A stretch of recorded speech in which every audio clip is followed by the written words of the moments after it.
Hello! Magandang hapon po sa inyong lahat. Nandito na naman po ang inyong kaibigan at kapatid na si Lolo Ben. Pasensya na po kayo, nawala ako ng 2 araw dahil meron akong biyahe at meeting na importante sa nakalipas na mga araw. So ano ngayon, October 9, 2024 at kahapon po yung last day of filing of candidacy ng ating mga politiko na gustong maglingkod sa bayan at sila po ay magkakaroon ng mapipili sila sa election natin sa mid-year election sa Mayo next year, 2025. Ito po ay kabilang po ng mga mayor, vice mayor, mga konsehal, yung governor, vice governor, at saka yung mga bukal, at saka mga congressmen at women, at mga senador. 12 na senador ang dapat iboto ngayon kasi 12 din yung magra-graduate ngayon at iba sa kanila ay ginawang member ng executive branch at dapat palitan itong mga magra-graduate na mga senador. So, ang nangyari po parang mas marami yata yung mga artista at sa mga video content creators at siyempre mga relatives, asawa, anak ng mga nakaupong senador at congressman. So yun po yung cross-section ng ating mga kandidato, mga artista, mga relatives, mga kapamilya ng mga nasa gobyerno na at saka yung mga video creators. So hindi natin alam kung sino mananalo dito. Pero palagi kong sinasabi dito sa aking mga contents na pag gusto mong manalo sa politiko ay dapat marami kang pera. At hindi pwede yung hindi ka maglabas ng pera mo.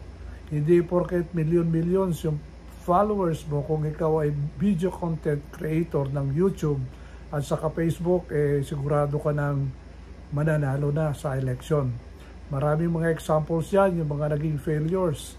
Akala nila na sikat na sila dahil marami silang mga followers. Ang alam nila mananalo sila. Pero hindi. Hindi pa rin sila nananalo. So, ayun na nga.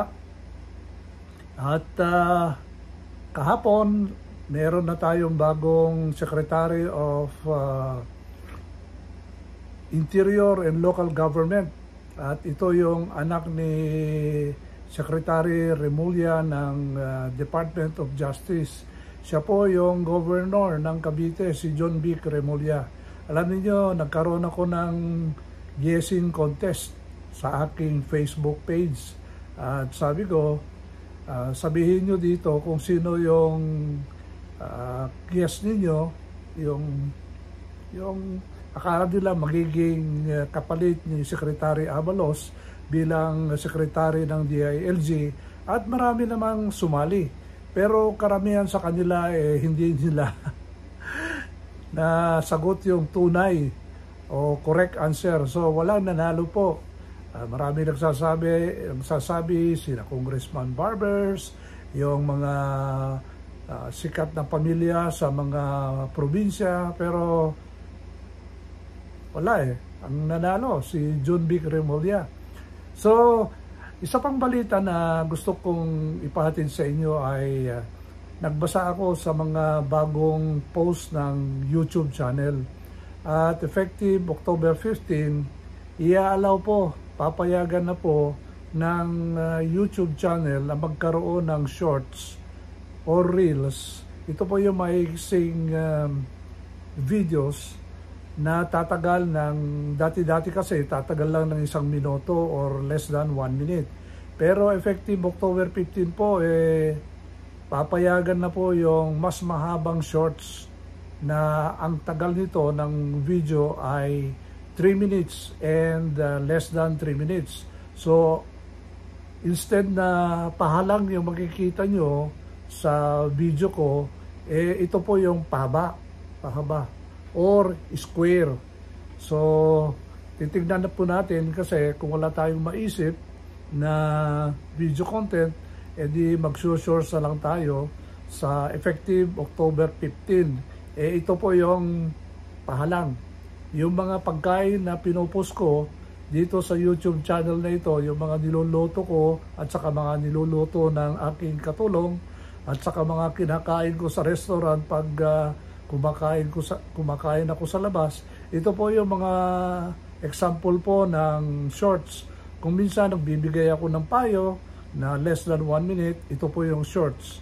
So, kung gusto ko magbigay ng experience ko o payo ko in the name of shorts, baka aabot tayo ng 2 minutes or less than 3 minutes.